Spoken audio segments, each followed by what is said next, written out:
Hey, what's up, friends? Today we are going to be talking about Mana Crypt. This is a card that we've talked a lot about on this channel. We've talked about this card at length on this channel. Mana Crypt did not get a meaningful reprint in Lost Caverns of Ixalan. Joel and I speculated that it would. We speculated that maybe the special guest slot would show up a lot more than it did, and that never really actually happened. I'm going to be talking about my current thoughts on Mana Crypt. We're going to look at the current prices of some of these neon ink cards that are out. People are paying a hefty penny for some stuff that I think is super high risk. We've got some great sponsors on the channel. Card Conduit, if you're selling your cards, if you need some extra money around the holidays, consider checking out Card Conduit. They are a wonderful resource for selling singles. Also TCG Player, if you're picking up singles, Dragon Shields if you need to protect your singles, and then finally Moxfield if you need a spot to actually organize your decks. We're going to talk about our great sponsors later on in the video. Let's go ahead and jump on in to current thoughts on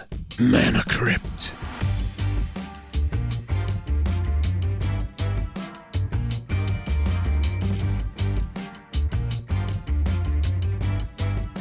Shout out to our patrons and everybody who helps us make this channel a full-time thing. It really goes a long way.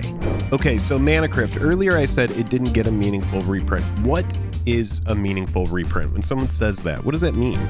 Jake, it just got printed in the special guest slot of Lost Caverns of Ixalan. I mean, there's a bunch of them going into the market. Yes, that's true. Make sure to stick around to the second half of this video. We have a stream cut where we had our buddy Lance on from Rip and Ship by Moonshot. Lance is known for opening a ton of this product early. If you really want to get a good idea of what the product is about, how does it feel to open it, you want to see a bunch of other people open it first before you throw your dollars at it, Rip and Ship by Moonshot is a great spot to go to watch a ton of product get opened early. So Mana Crypt, is it a meaningful reprint? At the top of this video, I say no, it isn't.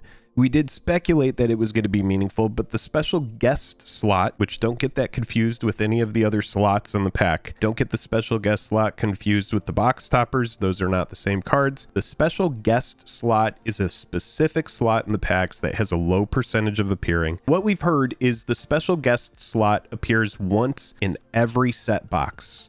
Most likely, sometimes 0 times. And there's different rarities of special guest cards. So in order to get the Mana Crypt, you have to get lucky enough to hit a mythic, and then you need the mythic to be the right one. You can't have the mythic end up being a Carnage Tyrant or something like that.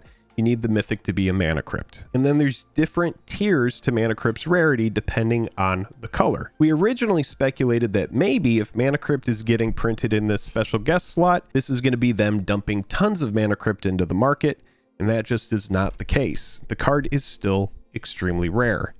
Now, the card at this point has dodged a meaningful reprint pretty much every single time it's been reprinted, with the exception of mystery boosters. A lot of the original mystery booster retail editions that came out, there were a lot of Mana Crypt that made it into the market. We're going to take a look at the card's price because we do use MTG stocks as well sometimes. And you can see Mana Crypt got as low as like $70 when the mystery booster product came out. There were a lot of them that hit the market, and those boxes were actually cheap as well. Set boxes, way more expensive than the original mystery booster retail boxes.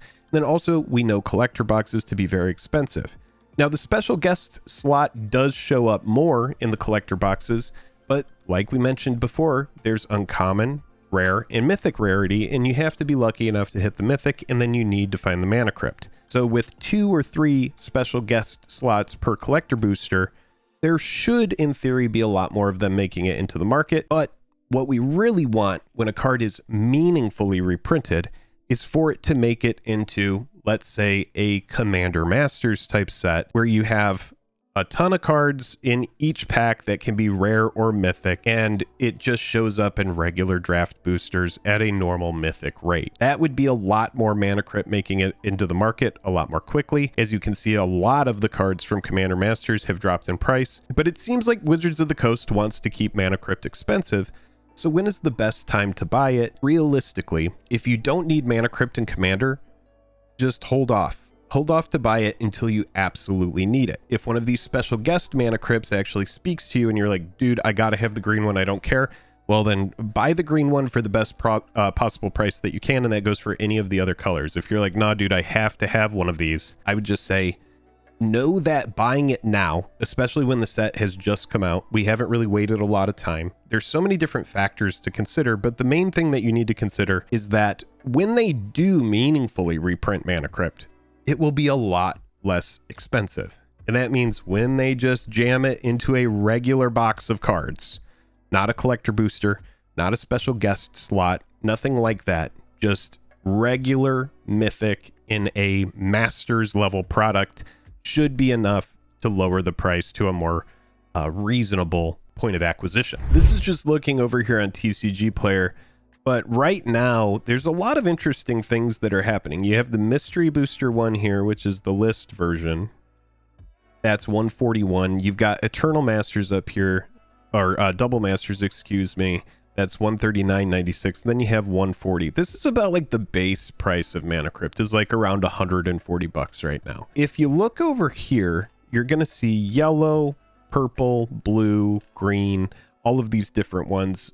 My understanding is it's yellow, then green, blue, purple, red, and then this one that's all the different colors is the most expensive. Now, as you can see, we're seeing Mana Crypts that are $2,300. We have this one that's $450. We have the blue one.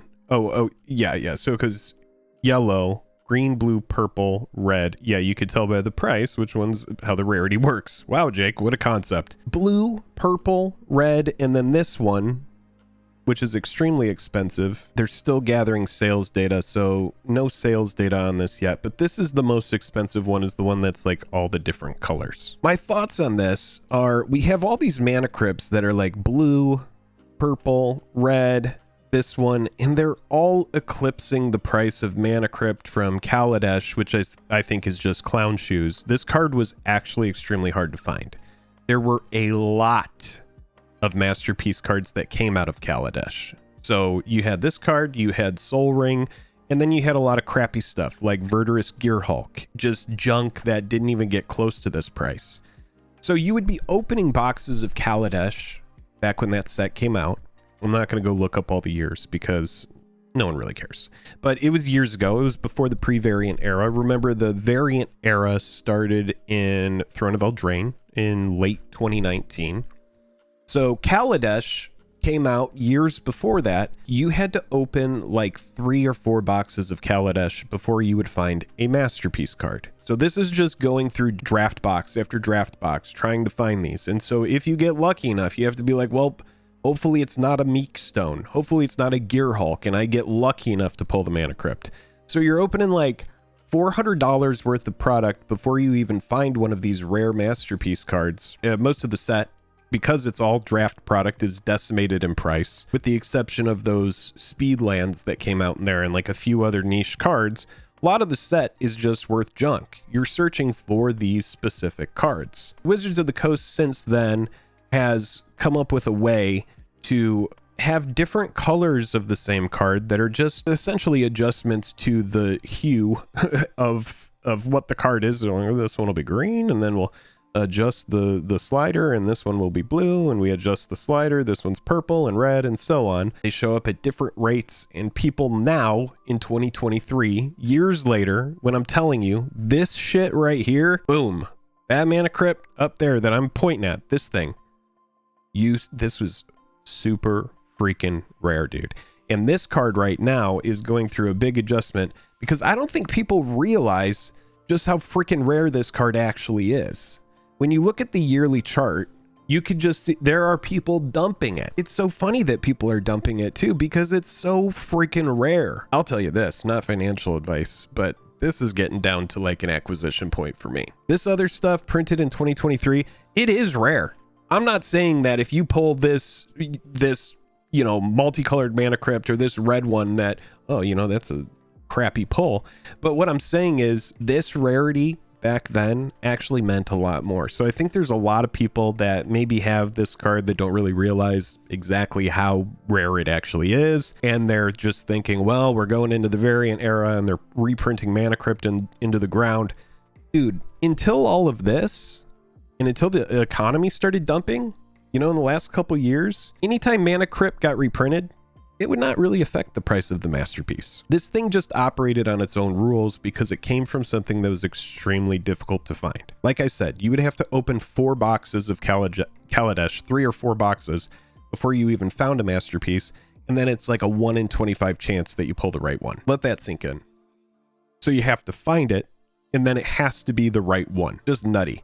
Like, there's reasons why people seek out this card. And I know I'm talking this card up. I don't have a position of it. I just know, as somebody who's been here forever, how the rules of this card work. This other stuff, like this, I see this being exactly the same price as like all of these in the future. Like, this is like just the baseline Mana Crypt that came out of Lost Caverns. I think it will be around the same price as these ones at 140 or whatever. When this gets reprinted in a meaningful way, meaning when Mana Crypt makes it into a master set, then what's going to happen is all of these regular art versions of Mana Crypt will go through an adjustment, but this rare special stuff will be affected less. And that does mean the masterpiece. That does mean these special guest treatments. I see Wizards of the Coast doing this now to get people to salivate over Lost Caverns of Ixalan, and then they're going to reprint Mana Crypt again in the future, maybe the near future. Sometimes when we get sweet promos of cards, they just like run out that same card set after set that entire year just to like knock down the price. We've seen that happen with cards like Doubling Season. You get a reprint of Doubling Season, and then you get another reprint of Doubling Season. It's only a matter of time before that happens with Mana Crypt. This card isn't going away in Commander. It's not even a card that you really need in Commander. The thing about Commander is you can proxy it if you need it. The thing about CDH, which is the sweaty Commander, that's even a more proxy-friendly format than regular Commander, in a way, because everybody who plays CEDH knows that it's a cost-prohibitive format, so they're fine with proxying because they just want more people to play like them. They want to be able to play sweaty Commander. You don't need it. That's like the TLDR of this section, is you just don't need the card. If you do want to buy Mana Crypt, if you're like, man, I do want to spring for that Kaladesh version, wow, that's a great version, well, definitely use our TCG affiliate link. It's in the description of the video if you want to check out that card. I wouldn't be focused here, guys. Just me. This is extremely high risk. I know it's Mana Crypt. I know it's not Hidetsugu Red. I know that Mana Crypt and Hidetsugu are in, like, one's a freaking F1 race car and the other one's, you know, an old beat up car from the late 90s. Like, Mana Crypt is a serious, very serious card. Hidetsugu Red is not even in the same ballpark. For me, buying any card printed in 2023 at 2,500, I'm just like, dude, this is high risk. This, in my opinion, has nowhere to go but down. Just being honest. If we lived in a different variant era, if we were in like a kind of not as many variants, if this came out during Kaladesh, I'd be like, oh man, how do I get that freaking Mana Crypt? But so much has changed since then. We've learned so much since then that this is just a put on my patience pants. And if I want one of these, I got to get lucky enough to pull it in a collector booster. But there really is no reason to FOMO over any of the special guest slot Mana Crypts, in my opinion. I still see this as the head honcho of the group. Comes from a different time. It comes from a time when variants were actually rare. This is extremely hard to find, and you can only find it in Kaladesh draft boxes, and you can only find it in, you know, cases that haven't been searched. You know, a lot of people, if you buy a case of Kaladesh, you open the case until you find a masterpiece, and then you sell the rest of the boxes on the secondary market, because most likely there's only going to be like one masterpiece per case. Maybe two if you get extremely lucky. Let's go ahead and kick it to this stream cut. You can hear what Lance has to say, who's opened a lot of Lost Caverns of Ixalan. And before we get into that stream cut, let's talk about our beautiful sponsor, Card Conduit. Card Conduit is an excellent resource if you're selling singles. Maybe you need a little extra money going into the holidays and you want to get rid of just some cards that you aren't using. As long as the cards aren't absolute bulk, meaning not worth anything, Card Conduit is going to be a wonderful resource for sending out your cards to a buy list so that you don't have to do it. There are different tiers to each service based on the amount of work you've done. Say you've already organized most of your stuff, it's going to be really easy to send in and really easy for them to go through. The price is going to be very small, as low as 2%. But if you're just sending them good stuff that's unorganized, you just want them to do it, that's also a tier as well. Check out Card Conduit if you're trying to sell some singles this year. We appreciate you so much. Our sponsor, Dragon Shield. They are excellent sleeves. We've been using Dragon Shields for more than 10 years. Pretty much the entire time I've been playing MTG, I've been using Dragon Shields, and so if it ain't broke, don't fix it. And as you can see on our video here, we're using TCG Player. That's a great spot. Find sellers that you like on TCG Player and go back to them. A lot of people go to TCG Player because you can find very competitive prices. There are tons of people selling on there, and so it's a really good resource for finding singles from reputable sellers for a cheap price. And now let's get to that stream cut. There is the yellow neon ink Mana Crypt. We pulled that tonight. It's beautiful. So that was pretty sick. So these are a lot more rare than I thought that they were going to be. So you're not finding these a lot. So in the set boxes, we've opened up 90 set boxes so far. I've opened up 5 from the set boxes. They're non-foil in set boxes. In general, we're getting like 1 special guest per box most of the time. Sometimes we get 0, and that includes in set boxes commons, uncommons, and rares. Uncommons, rares, and mythics, basically same thing, different name. They're pretty hard to hit. I've never, as far as I've been able to keep track, seen 2 special guests in a set box. They're hard pulls. Wow. In the collector boxes, we've seen 2 rare mythic special guests sometimes 0. And you can get an uncommon too. So I've seen up to 3 total, 1 uncommon and 2 rare mythic. How does the set feel to open up? Too wild. It's really fun to open. You know, value's always hard to tell at pre-release. You know, things are going to go down for chaos. At least a couple weeks. I saw you had over 88,000 packs opened. How do your hands feel?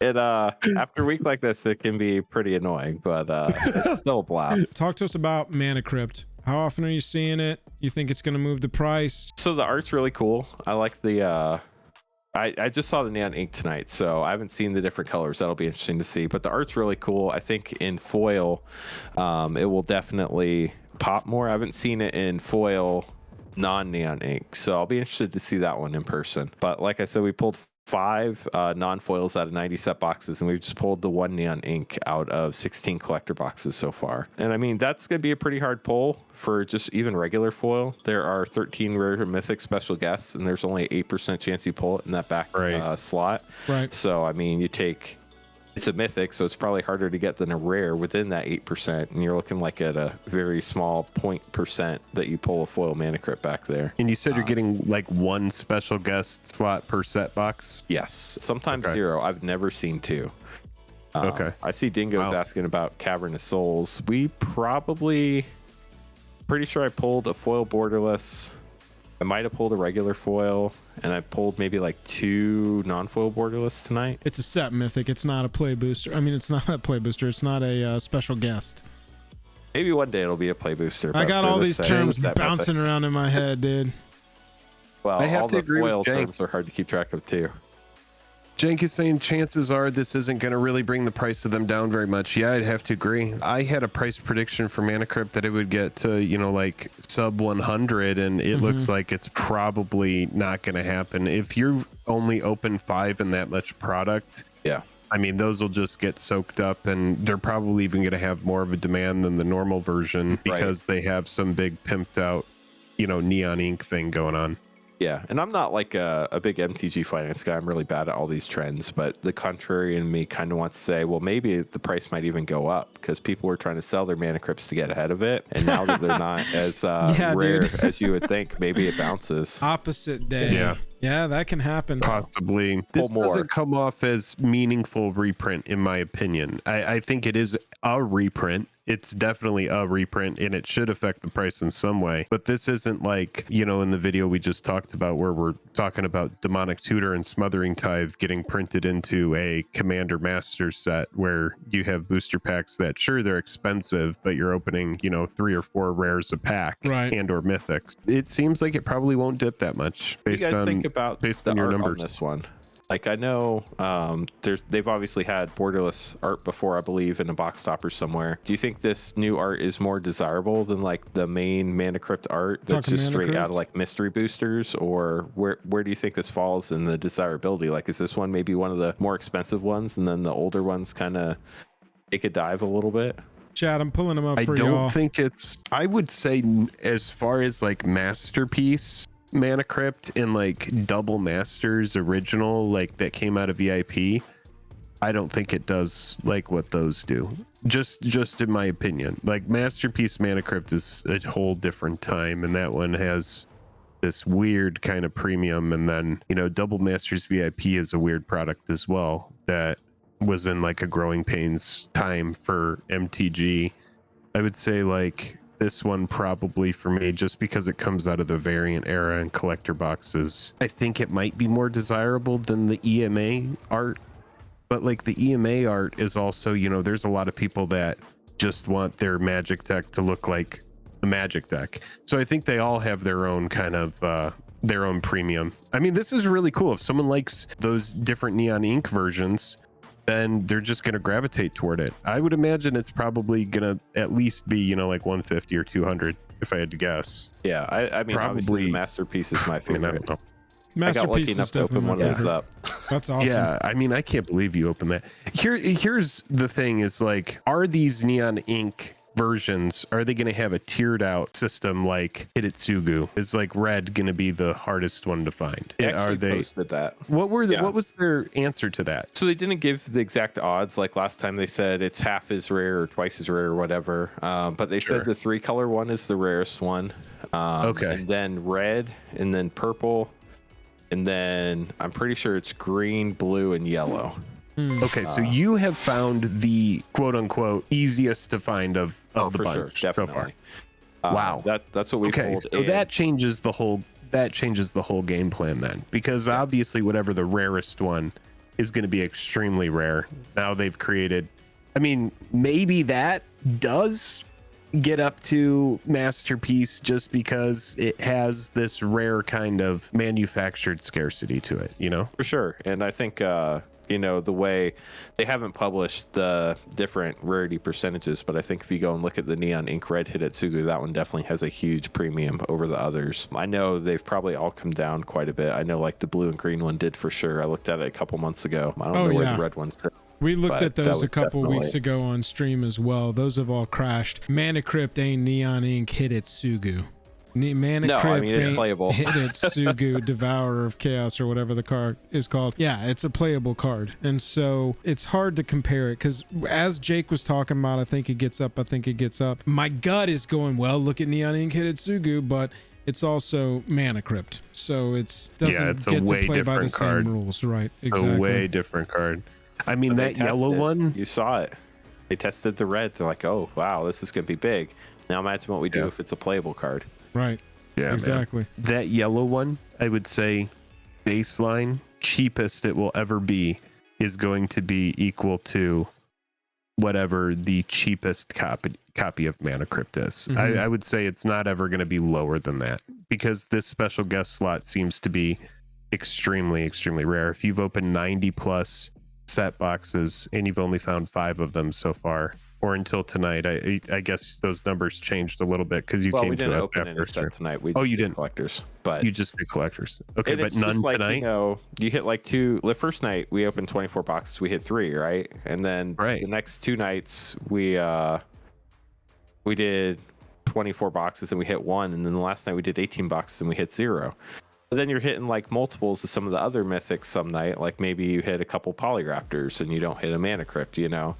So Yeah. it's just, I mean, 90 boxes, while it is a lot, don't get me wrong, as far as like statistics go, that's nothing. So Totally. But I would say, you know, if it were going to be, you know, the special guest slot, a more prevalent thing, you know, we at least learn that you're not always going to even get the special guest slot Yeah, in it's a rare. set box.